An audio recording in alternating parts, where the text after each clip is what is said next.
Mi nombre es Cristóbal Amunategui. Soy arquitecto por la Universidad Católica de Chile. Eh, Estudié ahí a fines de los 90 y principios de los 2000.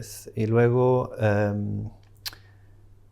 claro, quién soy va a ser como una especie de biografía un poco más larga tal vez, pero inmediatamente empezamos a colaborar con quien hoy día es mi socio, que es Alejandro Valdés. Muy informalmente, o sea, vivíamos a una cuadra o dos y éramos amigos de antes de la universidad, de hecho. Eh, y empezamos a colaborar indistintamente en distintos proyectos, en realidad. Después de que hicimos algunos trabajos, yo me fui a estudiar una maestría a la Universidad de Columbia. Eh, y después seguí con un doctorado en la Universidad de Princeton. Entonces la aventura americana me ha durado unos 10 o 11, 12 años. Sigo en eso. Ahora estoy defendiendo muy pronto el doctorado y estoy haciendo clases en UCLA hace unos 3 años y medio, como te decía antes. La arquitectura en realidad, bueno, supongo que hay un montón de maneras de editar en retrospectiva porque uno escoge arquitectura, pero yo al comienzo quería estudiar arte cuando era más chico, pintura, cosas de ese tipo. Eh, Terminé en arquitectura probablemente, no sé, por alguna cierta fascinación con el mundo de los objetos, no lo sé. Eh, no tengo bien cómo explicar esa decisión en realidad, intuitiva, supongo. Pero una vez que entré a la carrera me hizo bastante sentido seguir ahí. Nunca tuve demasiadas dudas una vez estando ahí. Eh, la Universidad Católica venía ya con una especie de vuelo antes de que yo entrara. Yo entré ahí el año 97 y los 90 fue una buena década para la arquitectura chilena. A nivel de arquitectos más jóvenes, pero también una generación que ya había estado practicando desde los 80. Eh, Tiene que ver con una cierta tradición modernista que nunca se fue del todo de Santiago y regiones, Concepción, Temuco, Antofagasta, Arica, en fin, más Arica que Antofagasta por ciertos proyectos puntuales. Pero sí, la Católica en realidad era el lugar donde estaban las discusiones y donde estaban lo que uno habría pensado eran los mejores profesores de la época. La Universidad de Chile tenía toda esta otra aura, que era la Universidad de Chile, estatal, republicana, en fin. Y ese era su mayor atractivo.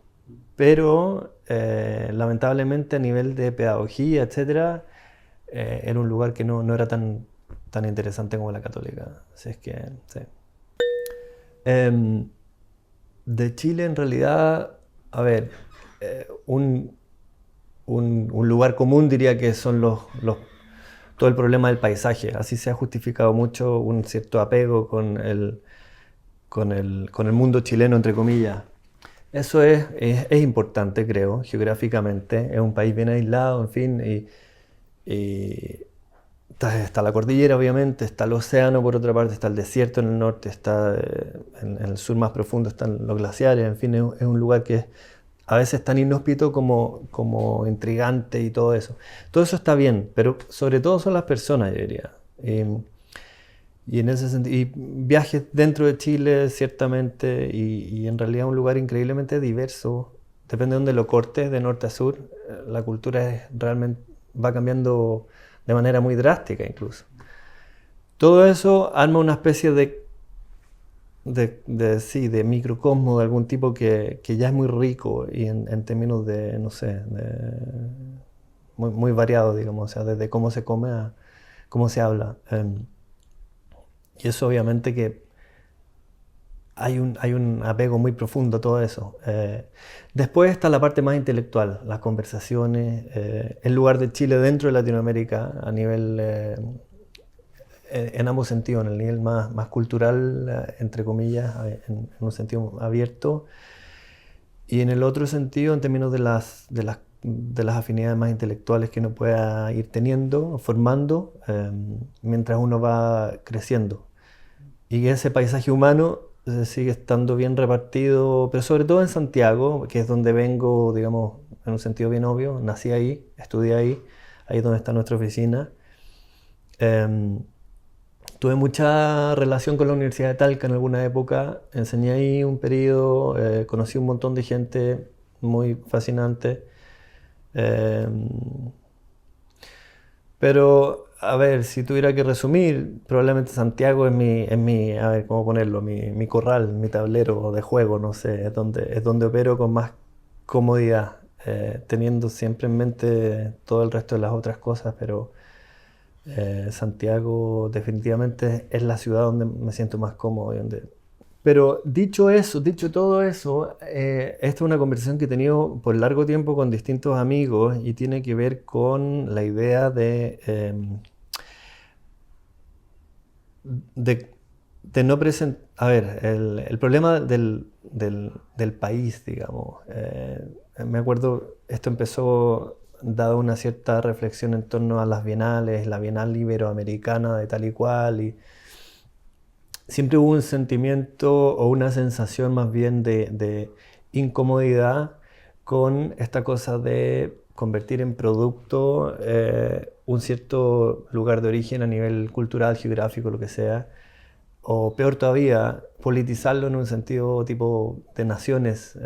Toda esa conversación a nosotros no nos interesa, o a mí al menos no me interesa demasiado. O sea, ¿qué hace que un arquitecto chileno sea tal o cual? Nos parece una conversación terriblemente improductiva. O sea, nos parece más interesante reflexionar en torno a afinidades que puedas compartir con alguien en Japón, en Los Ángeles, en Roma, en Ciudad de México. Y en ese sentido el tema de... Porque típicamente, no sé si es un asunto más bien de la prensa o de la academia, pero que se tiende a empaquetar esta cosa como de las escenas. Y la escena chilena y tal y cual es profundamente distinta. O sea, nosotros conversamos con mucha gente allá, pero también con mucha gente en cualquier otra parte. Y hay tantas cosas en común con esas otras personas como con algunas personas en Santiago. O sea, no es lo chileno en ningún caso lo que hace que eh, sintamos cierta afinidad. Yo creo que son intereses más particulares en la arquitectura, en fin. Es virtuoso y vicioso a la vez, porque ciertamente hay una especie de escuela en la Universidad Católica donde se entrena a los, donde se educa, en fin, se enseña a los estudiantes con unos ciertos códigos. Y son códigos que vienen muy de la herencia moderna y que son buenos códigos para aprender la disciplina. Son códigos que después tú puedes reproducir y son lo suficientemente, yo diría, genéricos para todavía seguir hablando de una especie de legado moderno que sigue un poco vivo. Y a mí me encanta eso al menos. Cuando se convierte en un asunto más formulaico, ahí empieza a ser más problemático, porque aparecen estos héroes que son todos excelentes arquitectos, el problema no es con ellos evidentemente, pero que empiezan a armar escuelas involuntarias. No es la escuela, no son escuelas intelectualmente articuladas donde se produzca una cierta reflexión o debate en torno a ideas concretas que se implementan vía diseño. Son escuelas involuntarias en el sentido que son escuelas más estilísticas a veces. Ese es el diagnóstico que yo podría darte personalmente. Y en ese sentido me interesa un poco menos, pero cuando lo que reconoces es más bien estilo que controversia o densidad, digamos, pongámosle conceptual o lo que sea. Por conceptual no me estoy imaginando el mundo americano académico que ha hecho del concepto una especie de fetiche, sino que más bien una posición respecto del quehacer más amplio, política a veces, estética otras veces, más completa, más densa. Sí, no sé, me lo pregunto porque... bueno, la respuesta es bastante simple en realidad. Yo estaba buscando interrumpir un poco los primeros años de práctica con mi socio Alejandro Valdés, que todavía no habíamos formalizado la oficina, pero era más o menos claro que estábamos colaborando y íbamos en alguna dirección. La decisión de venir a Estados Unidos y estudiar esta maestría tiene que ver justamente con lo que yo pensaba que iba a ser una interrupción de esa primera fase profesional para después volver a retomarla. ¿Por qué Estados Unidos? Es donde la beca me mandó, la beca Presidente de la República, en el sentido que tienen, en fin, son razones menos interesantes, pero buscan un cierto perfil de academia. Mi intención original era ir a Europa, pero por otra parte, la Academia Europea, según lo jugué yo en su minuto, el 2008, 2007, por ahí, estaba un poco deprimida. No podía encontrar dónde ir. Madrid y Barcelona habían pasado por muy buenas épocas, pero en esa época, bueno, está bien, uno podría haber ido a Madrid, supongo, y haber estudiado, pero era un mundo muy familiar para Chile, para lo que había sido mi historia académica en la Universidad Católica. Toda esa especie de épica inglesa en torno a la Architectural Association estaba ya diluida, era puro parametricismo, nunca me he sentido muy afín a eso. En fin, a Columbia fui porque en realidad estaba Enrique Walker, al que había conocido años antes, y bueno, las instituciones las hacen las personas, y Enrique en realidad tenía un programa tipo intelectual que me parecía muy consistente, y yo llegué a Columbia justo el año que Enrique tomó el AAD, el Masters, la maestría de Columbia. Y un poco lo reorientó, dejando de lado todo el mundo de fabrication y todo el mundo digital y qué sé yo, o reduciéndolo y cortando más hacia historia y teoría. Entonces entró de nuevo una cierta reflexión acerca del edificio, acerca de la arquitectura y todo eso, que es lo que yo andaba buscando. Así que fue una muy buena, sí, un buen match. Después del doctorado tiene que ver con, bueno, eso es tal vez otra conversación, pero fue una manera de estructurar un poco, darle cierta rutina o disciplina a la investigación más académica, que intuí que si me volvía a Chile muy temprano después del máster, iba a quedar un poco en una especie como de cuestión media amateur, y quería darle más profesionalismo a esa mitad mía. Entonces por eso seguí a Princeton, eso fue. Sí. Y después acá. Bueno, y acá llegué porque en realidad se me ofreció un trabajo acá y estaba buscando salir de Estados Unidos, en realidad urgentemente, urgentemente simplemente porque ya llevaba cerca de 8 años aquí, estaba un poco exhausto y de la vida académica americana, en fin, y estaba buscando o bien volver a Santiago o cruzar a otro lado a meterme en algún tipo de conversación distinta. Todo esto mientras nuestra oficina ha seguido funcionando todo el tiempo, un poco con varias direcciones, depende de donde yo esté, depende de donde esté Alejandro, en fin. Ahora tenemos la oficina en Santiago y bueno, y ahora yo estoy bien instalado en Los Ángeles, así que supongo que una oficina con 2 direcciones más estable ahora. Pero bueno, estaba en ese proceso y decidí en dónde partir y se me ofreció este trabajo aquí en Los Ángeles, no conocía nada de Los Ángeles. Eh, Vine acá y aquí estoy, en realidad. Bueno, Enrique ciertamente es uno. Enrique Walker me hizo clases en la Católica un montón de años atrás, a comienzos de los 2000.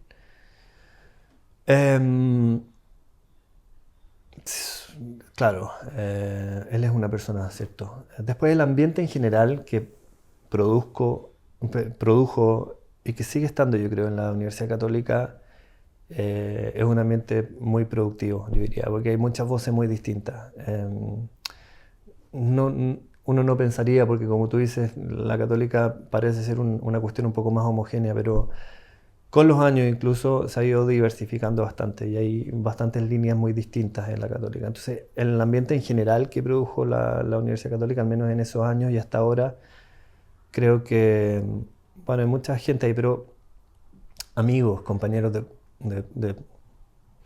no sé si necesariamente de curso, pero que estaban por ahí dando vueltas y con los que seguimos de conversación y colaboración, en fin. Em, Sí, y luego, no sé, mentores, en realidad, no sé, han habido muchos profesores, todos ellos de alguna manera, eh, los buenos, los malos, los más o menos, provocan algún tipo de reacción. Pero muchos buenos profesores he tenido suerte de tener muchos buenos profesores en todas las instituciones donde he estado. Sería largo nombrarlos a todos, pero sí. La única vez que trabajé para alguien más antes de empezar toda esta especie de aventura más académica o de fundar la oficina con Alejandro fue con Guillermo Acuña, que es un arquitecto chileno. Y trabajar con Guillermo fue importante, fue muy importante, porque siendo él también de esta tradición moderna, es un tipo, sí, trabajar en su oficina a ver, ¿cómo decirlo? Fueron buenos meses y años de aprendizaje, porque tiene una especie de barroquismo así, donde lo que pueda tener de moderno lo complica al punto que agarra una expresión y se mete en cuestiones casi de ornamento, vía estructura, en fin. Entonces había ahí un lenguaje que no era muy frecuente encontrar en Santiago y yo me sentí muy cómodo aprendiendo de esa escuela, por así decirlo. Es una oficina muy pequeña, muy del estilo de todas las oficinas de Santiago, que son oficinas son oficinas hechas por amor al arte, si esa es la verdad. O sea, hay una economía en torno a la arquitectura, a diferencia de aquí en Estados Unidos, que ninguna de esas oficinas podría existir por la naturaleza de la economía americana. Pero entonces aprendes una especie de compromiso con la disciplina, con tu quehacer y eso. Aprendes mecanismos de sobrevivencia también en esas oficinas, porque y bueno, y aprendes también de Guillermo y aprendí un montón, sí, a nivel de diseño, de cómo manejar clientes, de cómo, sí, hibridizar, combinar.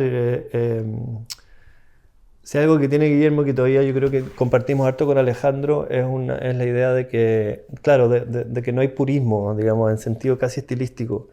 Eh, es todo más bien una especie de constante articulación de distintos mundos mentales, de cosas que has visto, en fin.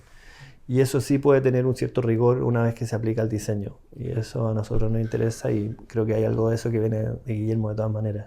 Es radicalmente distinto. Radicalmente distinto. Y a ver, sí, son razones que son económicas y que son políticas en realidad. Las razones es imposible desvincularlas, ¿cierto? En Estados Unidos, yo diría que el desmantelamiento del aparato político que estuvo funcionando desde los años 30, después de la Gran Depresión, vía Roosevelt y bueno, y sus sucesores, republicanos y demócratas, garantizó una especie de estado de bienestar en que había un tejido amplio donde la infraestructura estaba al centro. O sea, se veía en la infraestructura un mecanismo de construcción de nación-estado, por así decirlo. Y era parte clave del proyecto americano del siglo XX hasta los años 70. Junto con ese proyecto está una cierta política económica de subsidios y, en fin, una serie como un grano pequeño que garantizaba que hubiesen suficientes encargos distribuidos en el territorio. Si tú te ibas al centro o a las costas, el paisaje no cambiaba mucho. Hay un puñado, o sea, más que un puñado, hay un tejido de oficinas medianas y pequeñas que estaban construyendo la red de infraestructura de todo este país, a nivel de edificios postales, bombas de bomberos, policlínicos, colegios, housing, como dicen acá. Ese mundo se fue en los años 70 con la llegada del friedmanismo, en fin, y se aceleró desde el 80-81 en adelante con Reagan y ese mundo profesional que se nutría muy fuertemente de la academia, yo diría que desapareció. O sea, lo que quedó de eso fue un mundo corporativo arquitectónico, donde muy pocas oficinas absorben gran parte del trabajo y más preocupante todavía, más problemático es que desapareció una cierta clase, que es una clase media que era la clientela de todas estas oficinas de mediano tamaño.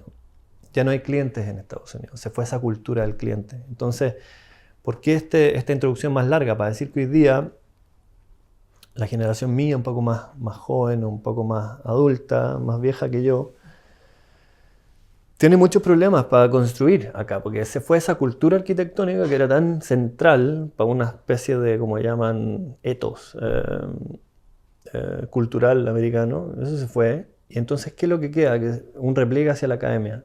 Y en la academia, desde los años 70 y 80, si uno junta eso con toda, digámoslo, una especie como de agenda intelectual que conocemos como el postestructuralismo y todo eso, el deconstructivismo, la entrada de Derrida, la entrada después de Deleuze, en fin.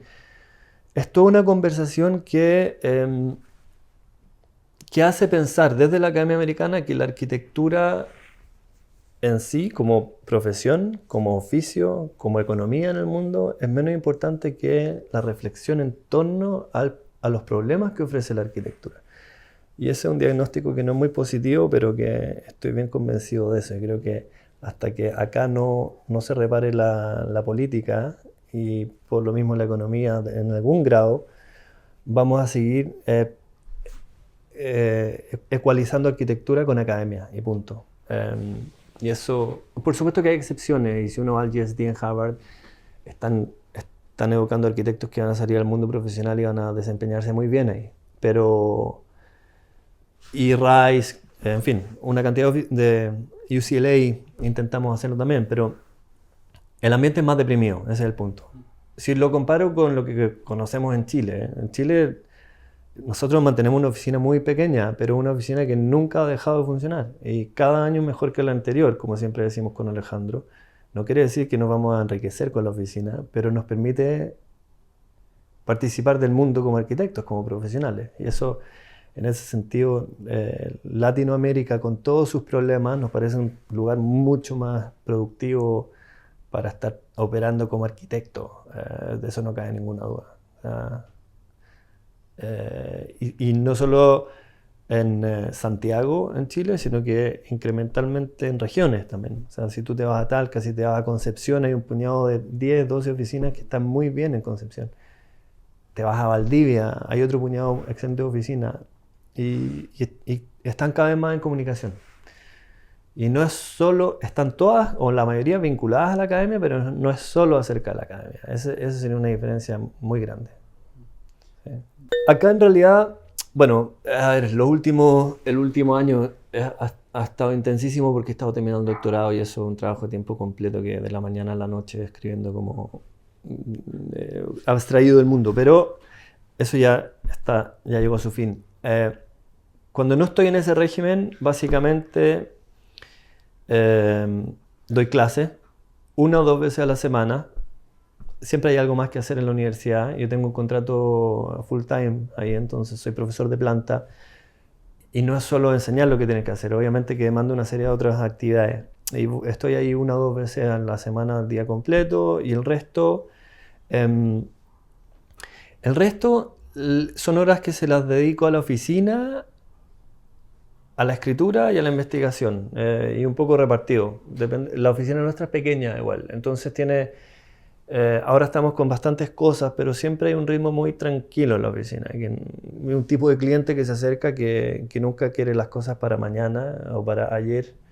Entonces nos permite mantener unas conversaciones como bastante gratas con mi socio en torno a los proyectos. Y hay mucho intercambio de dibujos y de...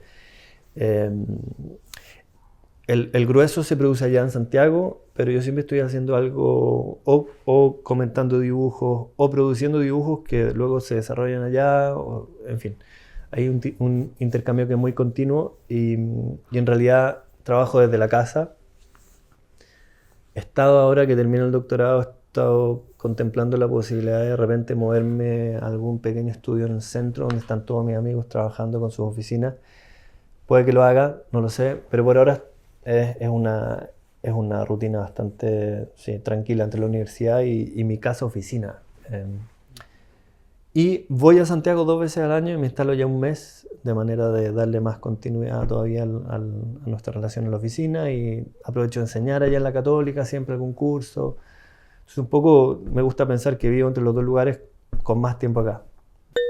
La escritura siempre me interesó, lo mismo que la lectura, el mundo de las ideas en realidad, y siempre los arquitectos que siempre estamos visitando en la oficina son personas que han escrito y que se han preocupado un poco de articular argumentos en torno a las cosas que hacen.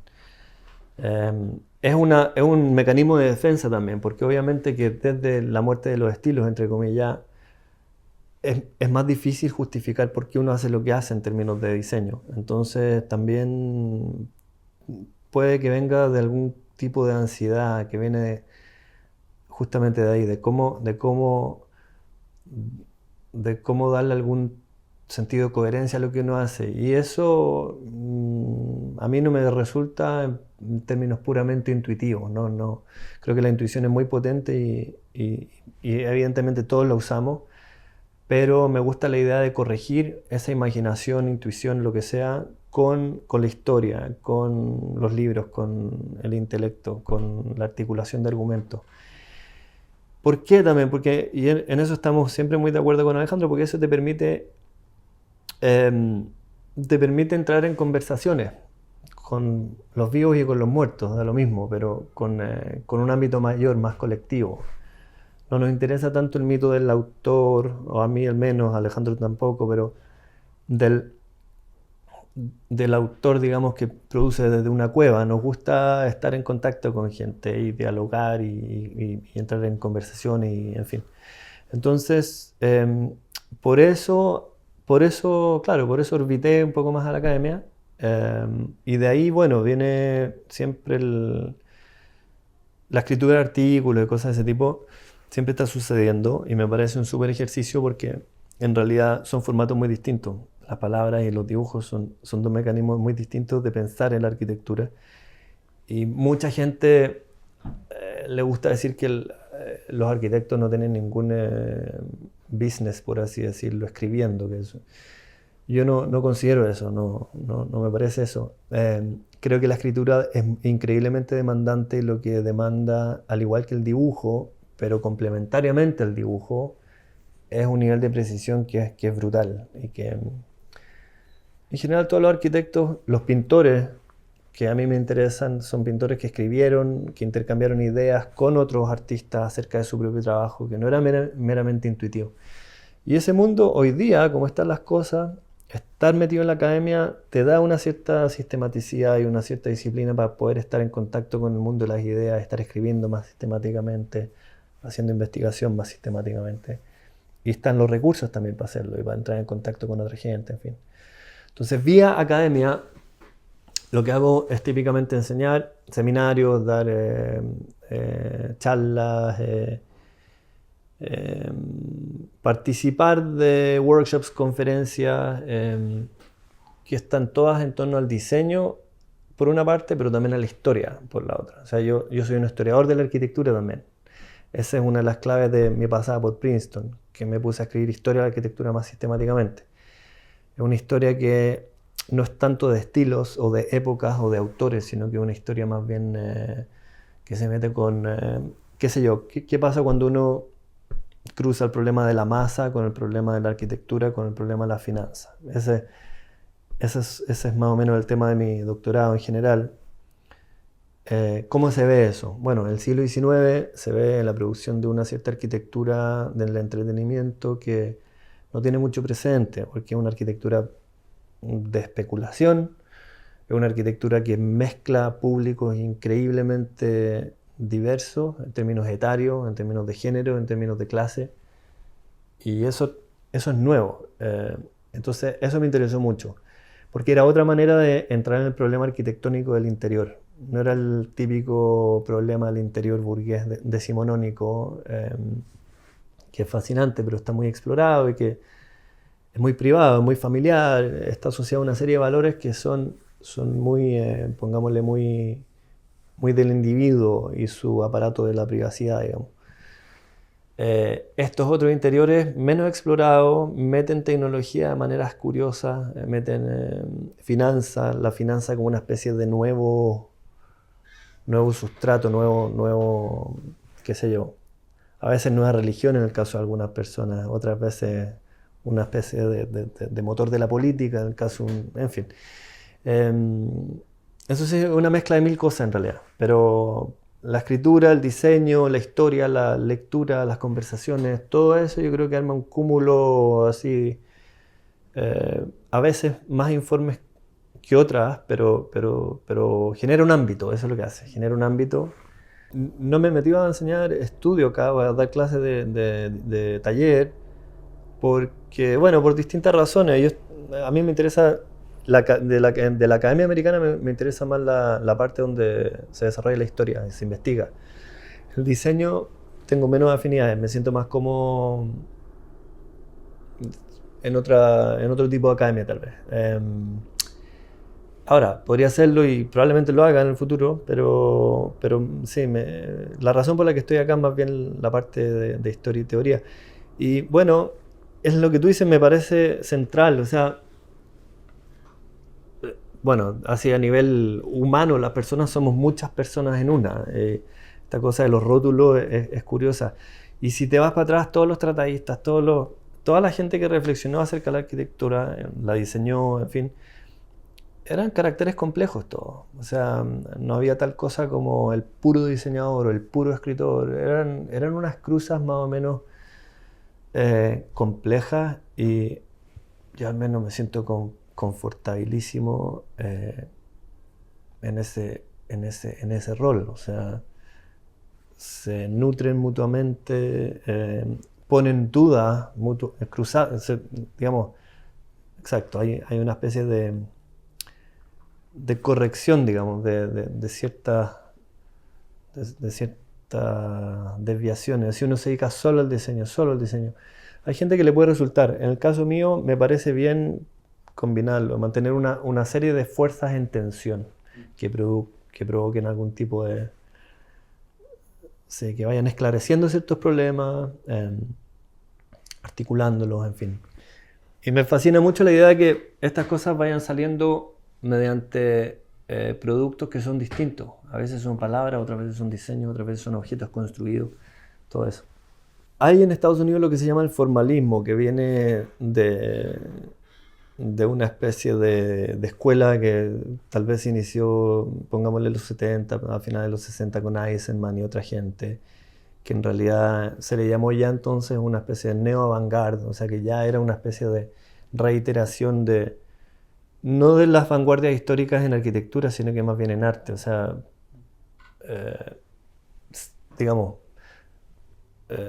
cerrar la arquitectura o el arte en sí mismo de manera de protegerlo de la tempestad, digamos.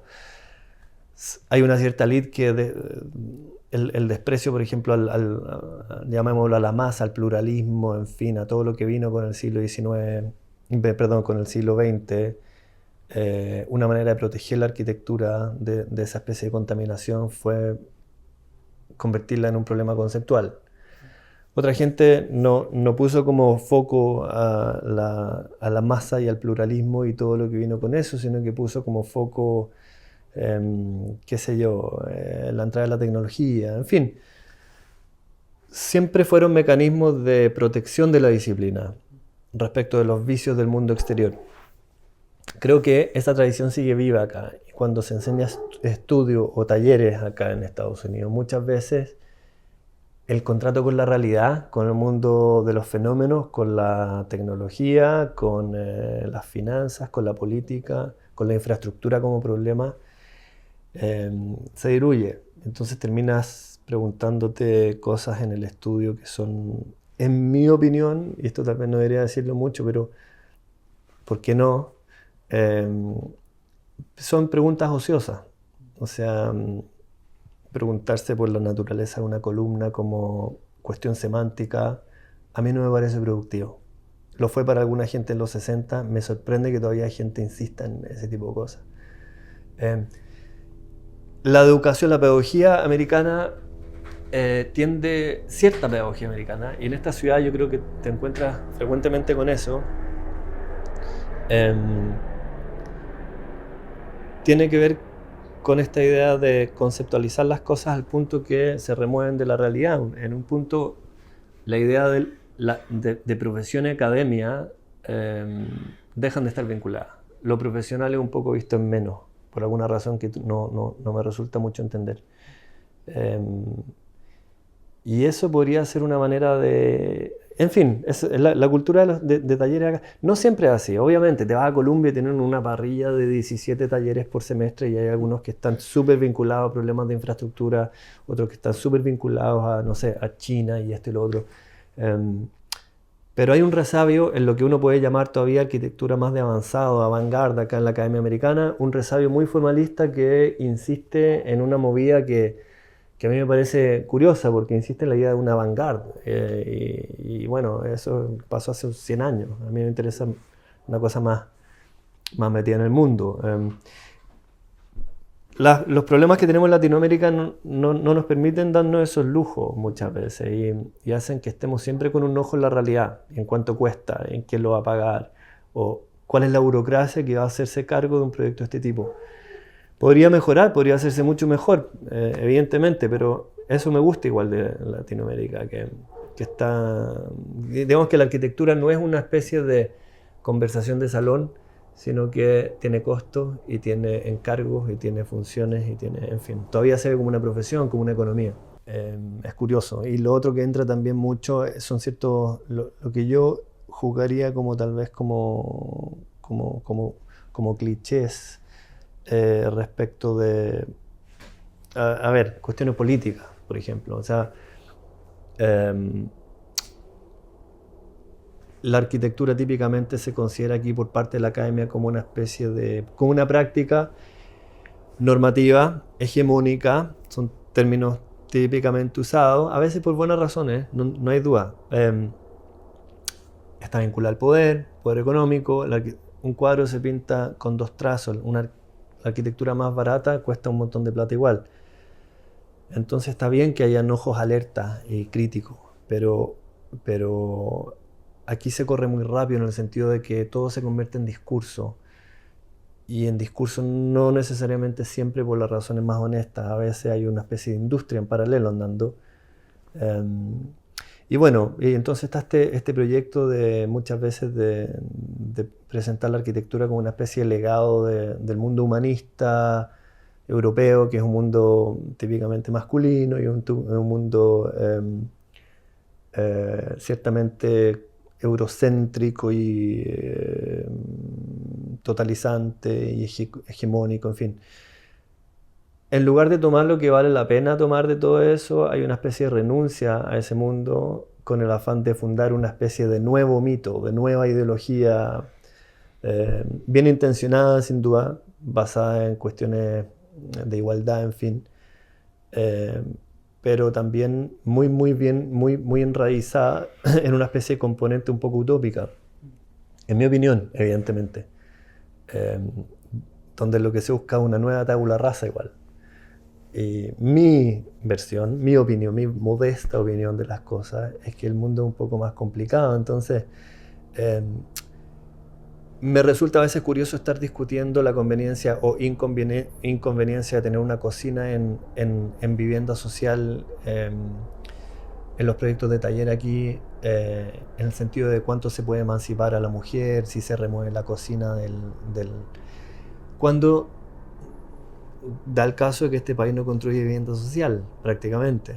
Entonces, cuando la academia pretende estar resolviendo problemas que en el mundo real ni siquiera han empezado a resolverse por razones políticas, me parece que estamos convirtiendo la academia en una especie de salón increíblemente elitista, porque al final llegan chicos y chicas a estudiar y tienen que endeudarse por 100, 200 mil dólares y estudian a veces una arquitectura de las buenas intenciones que no va a encontrar un mercado afuera.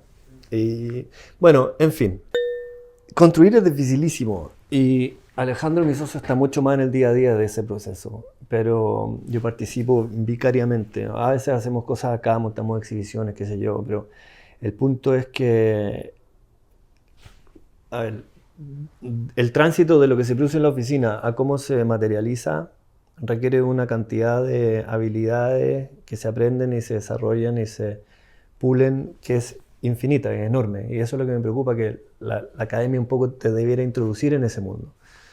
Y, y a veces no lo hace tanto. Pero eso es una de las dificultades mayores. Cómo hacer un puente entre lo que uno imagina y cómo se materializa. Yo creo que es algo que muchos arquitectos pueden decirte que es una de las cuestiones que les quita un poco más, en un sentido un poco más existencial.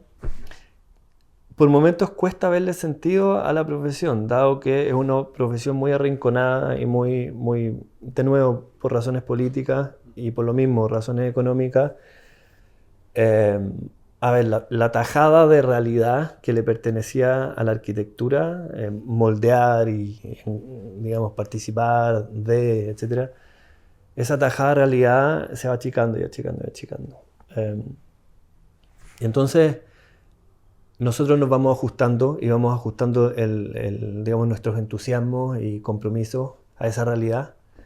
Pero por otra parte, yo creo que una de las cosas difíciles es ver que sí, que hay un pasado no tan lejano en el siglo XX donde la arquitectura efectivamente participó activamente.